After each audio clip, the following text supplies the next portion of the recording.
And I suppose if it's Friday, it must be London. I think that's just about where I am now, because having chugged around the country for the last week in a train powered by biodiesel made from used cooking oil, I finally got here. But interestingly, during the week, it has been fascinating to see what intriguing initiatives there are all around this country. And that's really been half the battle, I think, about this particular exercise of START, is to highlight the really worthwhile projects that are going on all over the place.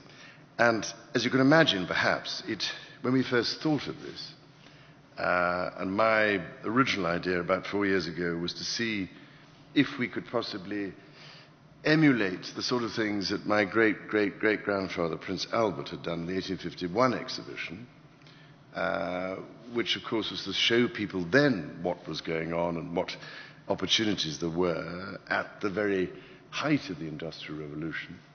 And it's extraordinary to think that 6 million people turned up at that exhibition. And that was in 1851. How the hell did they get there?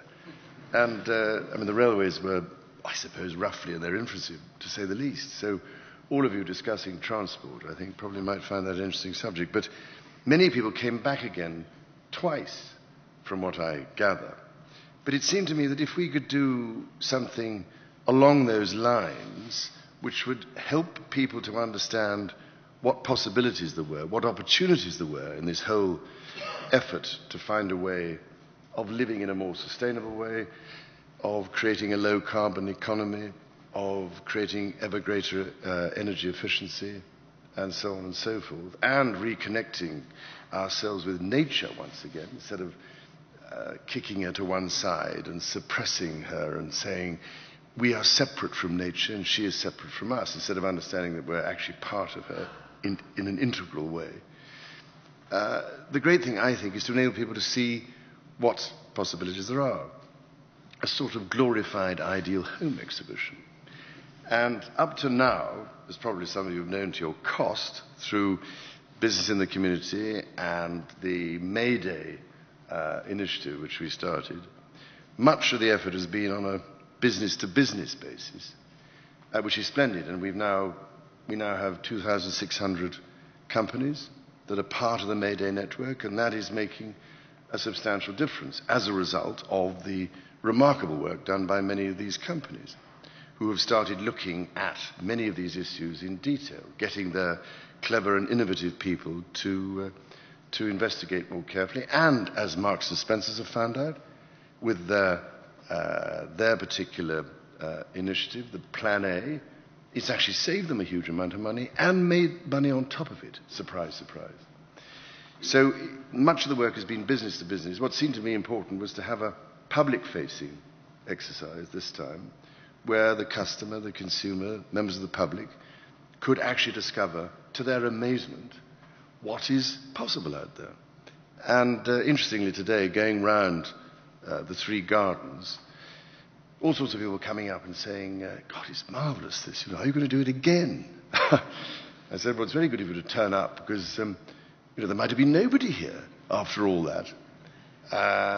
But you never know. If it is successful at the end, then obviously we shall have to look at it. But whether the sponsors find that something worth doing, I don't know. I particularly wanted, actually today, before I forget, to express warmest possible thanks to all the START partner companies, particularly, of course, to IBM, who have been fantastic and are now going to have another 9 days of discussions and workshops and seminars, which is very encouraging. And I hope that in itself will provide food for thought, enable people to network a bit more, and all sorts of integrated, joined-up opportunities to be examined. And all the others who've taken part, I am hugely grateful to them. And all the people who come along with their little stands and the exhibits. I was particularly insistent that the people who make woolen coffins should be there, because I started a wool campaign earlier this year to try and remind people of the absolute vital importance of renewable materials like wool. Because what seemed to me insane was that we were reaching a situation, can you believe this, where wool was worth nothing, basically. People were basically throwing it away, farmers. And when I discovered that they were now breeding a new breed of sheep called Easy Care, it's true. They don't have to be shorn. It just drops off. And what the hell's the point of this? So rather like the lady who started this brilliant idea called Moore's bags, where she's busily sewing bits of Clarence House curtains and probably my trousers, for all I know, together to make wonderful bags, and they give them away because she got fed up with seeing plastic bags floating past her canal boat, or wherever she lives, houseboat. Exactly the same thing. I thought, enough. This is crazy. Apart from anything else, it's the epitome of the way in which we have grown to look at the world. That in fact, we ignore all the amazing benefits of nature. And when you think about it, nature's had, 3.5 billion years, I suppose, of research and development to produce probably the most remarkably efficient economy, nature's economy, that you could ever get. It doesn't waste anything. It produces endlessly virtuous circles. Now, we've been operating, if you think about it, for the last, 200 years probably, on an emphasis which tries to do exactly the opposite. Ignores nature, as I was saying, pushes her into the background, and tries to do everything cleverly our way. Well, all I've been trying to say, is unless we discover the need to work in harmony with nature's economy, processes, ingenuity, waste-free capacity, we will continue to create ever greater chaos and dysfunction within the natural systems, the ecosystems, which are all under threat all around the world. We can't go on, it seems to me, putting endless pressure on ever-dwindling resources. So one of the great things, I think, which is so intriguing, is the development now in the form of biomimicry. And if you talk to people about biomimicry, they have no idea what you're talking about. But this is a new development which puts nature at the heart of the way in which you develop new technologies. By looking, for instance, a wonderful man I heard about the other day, who'd been fascinated for years, like many of us, in the way the bathwater runs out of the bath plug. And finally he freeze-dried the whirlpool effect. And he's managed from that to produce a highly efficient small pump. And there are endless other stories about this, examining nature's processes in minute detail and producing really effective technology that mimics the way nature works. All these things, I think, are of enormous importance. And this is one of the reasons I've been so keen to initiate this START process. And so I'm very grateful for those who have joined in and seen the point of it. As you can imagine, it's been quite a risk to set up START. As I say, it's nearly finished off poor Tom Shabir, who was brave enough to take this on. And when you do these things, you think, is anybody going to turn up, as I was saying? But I'm told by one or two people that I take too many risks. But I'm perfectly prepared to take any risk, I can assure you, on behalf of our children and grandchildren.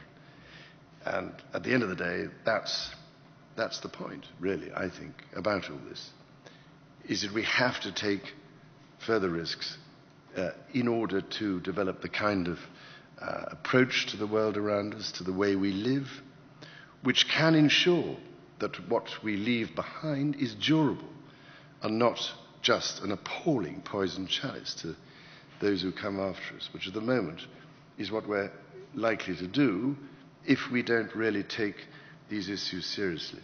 So yesterday I was asked questions by the Daybreak breakfast television program about all this, and they've been covering the week, which is very kind of them.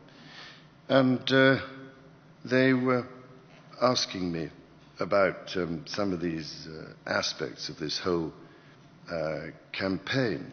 But I was trying to explain that at the end of the day, it is absolutely crucial that we pay attention to these issues, because they were saying, what about the skeptics then?